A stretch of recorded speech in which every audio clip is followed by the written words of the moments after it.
Já, vinir, allt stefnir þetta nú í rétt átt og við erum fólkið sem erum enn að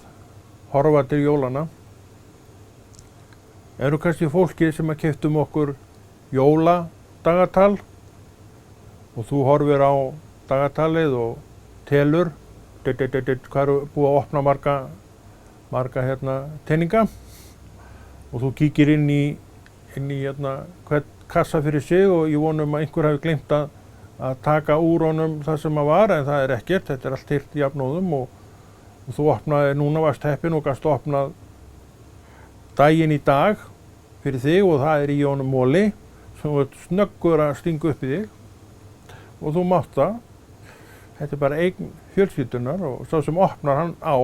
það sem í honum Hvort þetta dreifðist á liðið skal ósagt látið eða hvort að einn var alltaf fyrstur,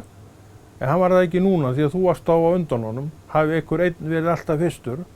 að þá varst þú á undan honum núna og gast etið molann og stungið honum upp í þig glaðbrosandi og þannig á það að vera. En það dagurinn í dag og það ómar í útvarpinu hjá þér jólalag, fallegt jólalag og allt til að minna þig á hvað framundan. Kannski heyrirðu í einhverjum guðsmanni tala til þín Guðs orð, sérstaklega núna því að nú farið að styttast í þetta allt saman og kannski verður þú bara sáttur og sæll yfir því sem að þú heyrir í eyru þín, þó á öðrum tímum kannski þú sért ekki mikið að gefa þessu gaum. Þannig við getum látið þetta allt saman samverka til góðs ef við bara viljum það.